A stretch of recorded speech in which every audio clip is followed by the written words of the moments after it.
Hello, Beverly Lancers. This is Mr. Paget with our 5-question Friday for this week. And of course, I'm wearing my mask as a reminder to you that when you're in public, which I am not right now, but when you're in public, make sure you wear your mask and you wash your hands and you social distance so that we can get back to normal as soon as possible.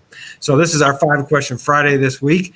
And this is a reminder to you that even though you're sitting in my class right now, or you're sitting in any class at Bevel East, that someday in the future, you're going to be an adult and you're going to be doing adult type things. Like that's going to happen someday. So I hope you enjoyed this week's guest. This week's guest is a 2014 Bevel East graduate.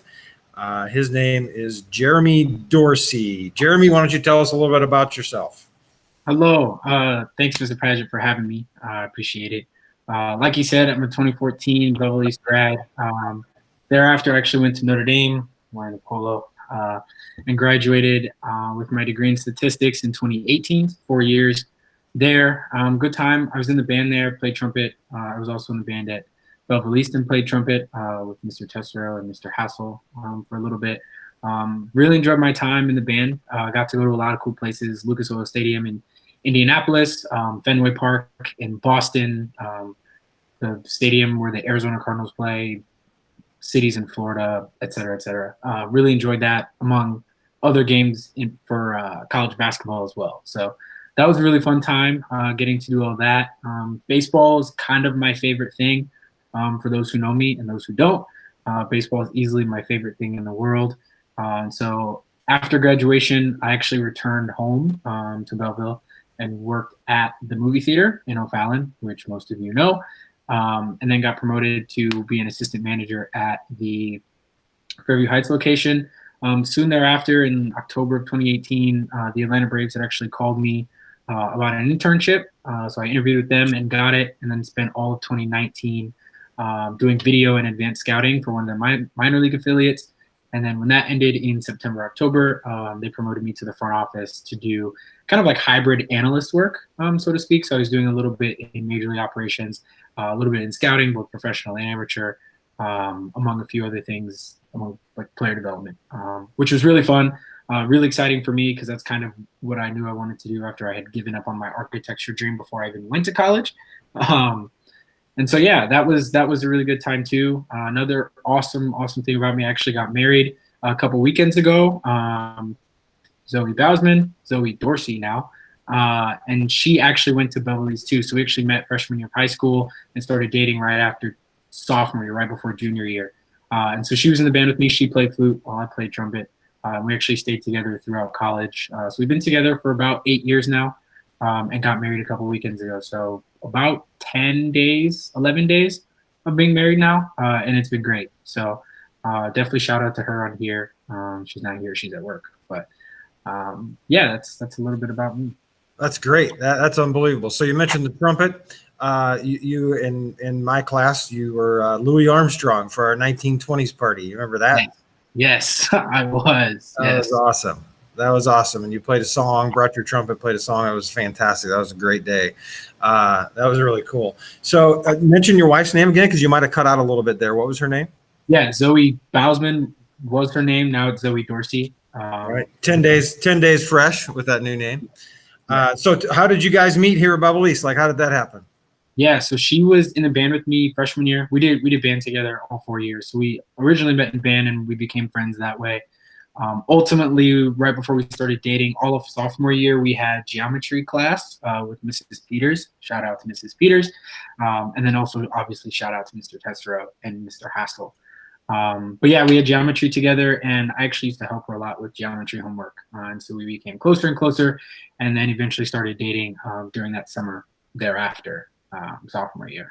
But wow, so you've been married for 10 days, but you guys have been together for 10 years almost. Yeah. Basically.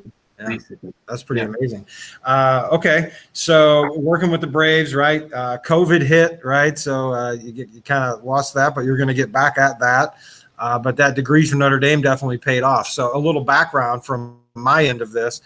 Jeremy came to me in my classroom and asked me to write him a letter to go to Notre Dame. And I was like, Jeremy, man, that's going to be so hard.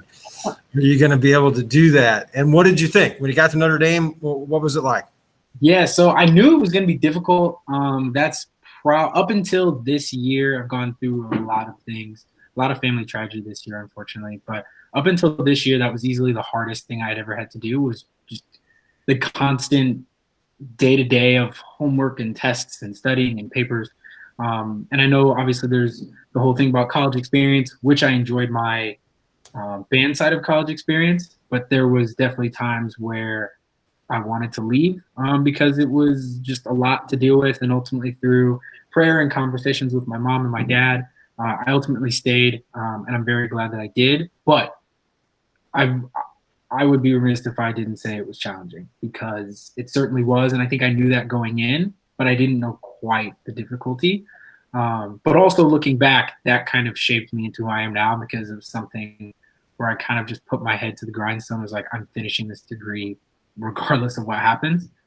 Not to mention having a pretty good support system as well. That always helps. So, And nobody can ever take that away from you. You graduated from the University of Notre Dame. yes, yes. That's fantastic. And whenever this COVID stuff clears up, I'm sure that'll be a nice thing to have on your resume. Looking for jobs in baseball, with your statistics degree. That's awesome. That's unbelievable. So what was one more question before we get to the 5-question Friday? If you had to pick one thing that was the coolest part about being in the band at Notre Dame, like what was the one thing that would be the one memory that would be the coolest thing?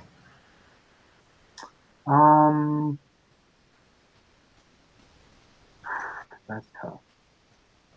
One memory. So I'll say in general, and then I'll say specific. The travel overall was probably the best thing.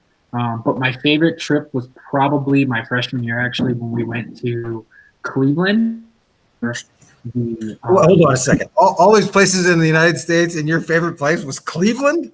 I know. So there's actually a very, very funny story behind that, which I'll just tell a small part. But Cleveland, not necessarily for the city. Notre Dame basketball had played very well that year, so we made it to the round of the Sweet 16 and the Elite Eight. And for those who follow college basketball, that was the year 2015 that Kentucky was undefeated for most of the playoffs until they lost to Wisconsin, and then Duke ended up beating Wisconsin to win the national championship. But we actually beat Wichita State in the Sweet 16 to advance to the Elite Eight to play Kentucky, and we actually lost 69-67. Overall, both games were extremely fun. Obviously, we were very, very heartbroken because we thought we were going to upset them. But among that I had made like a bunch of really good friends that year, and it was honestly like probably the best crew that could have gone because they don't take the whole band on basketball trips. It's maybe 8 people from the trumpet section, 30 people total. But it was just a very good crew of like other trumpets who had gone with me. And so even though I don't particularly love Cleveland among other cities, no offense to anybody from Cleveland. I actually have a really good friend who's from Cleveland, so if she sees this, she might give me heat for it. But among other things, we kind of made like the best of the trip, even outside. And it was like cold and snowing and stuff, so like not all the outdoor stuff wasn't open because we went in March, April, which in Cleveland is freezing. So that's awesome. What an experience. What an experience. That's incredible. Okay, you ready for the 5-question Friday? Yep. All right, here we go.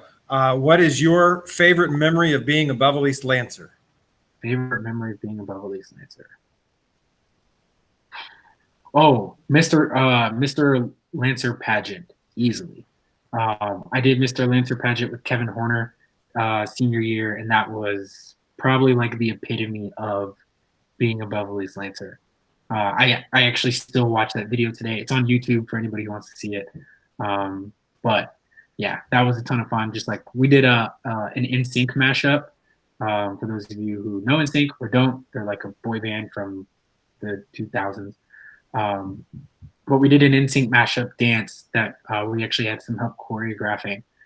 And I actually placed second in that Mr. Lancer pageant. So it was really fun to just kind of get up there in front of like a giant crowd in the Performing Arts Center to be able to do that. That was a ton of fun. That's fantastic. I'm sure Mrs. Loyette and Mrs. Meyer are going to be happy to hear that. They love that event, and they're the reason why it's happened for so many years. Yeah. Okay, so what has been the main component, the one thing that you say is the most important component to your success so far in your life? Probably my parents, to be honest. I'm blessed to have two. Well, now just one, unfortunately. My dad passed away back in May, but um, I was blessed for most of my life to have two just very intellectual, forward-thinking, genius parents, for lack of a better term. They raised my brother and I very, very well, and always pushed us to do our best, but always be our best and be our own person.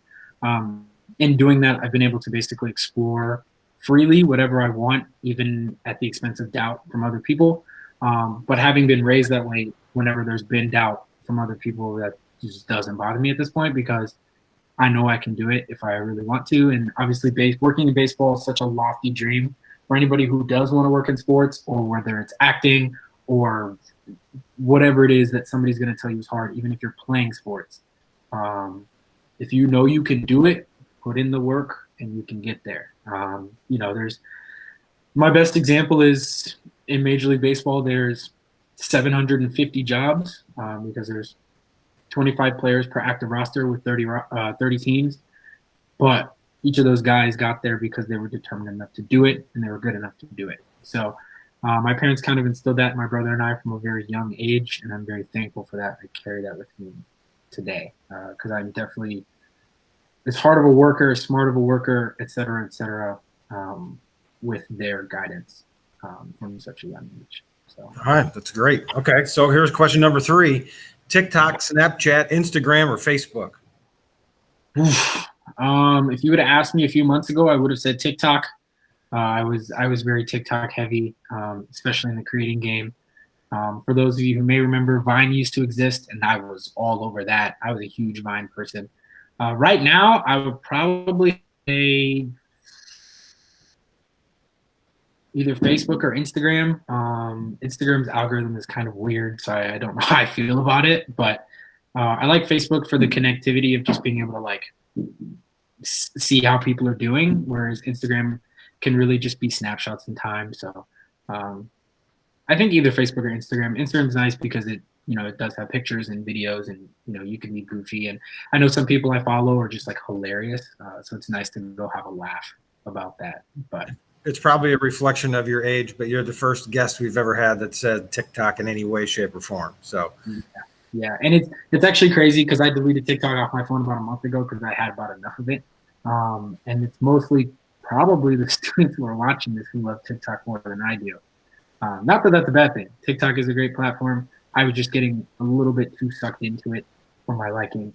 And I was that's a good lesson right there. You figured it out and turned it off. That's good. I had to. I was being a lot less productive, and since deleting it, have been a lot more productive. So there you go. Self-discipline. That's a good thing. Social media breaks, for those who are watching, are very important. You'll watch your productivity skyrocket if you just delete social media even for a week and just see how it goes. Highly recommend that to literally anybody. So. All right, 4th question. Who is your celebrity crush? Celebrity crush. So I don't know how many people are actually going to know who this is, but my celebrity crush is Alexandra Daddario. She is from the movie Percy Jackson and the Lightning Thief. That's the movie that I've seen her in. It used to be Anne Hathaway when I was younger, but not anymore. All right, that's good, right? We changed those things change. Yeah. She's not like super known, Alexandra Daddario. She's not, but yeah, she's my celebrity crush. So. All right, cool. All right, last one. Question number 5. Outside of your family, who would you say is your most important mentor that you've ever come across in your life?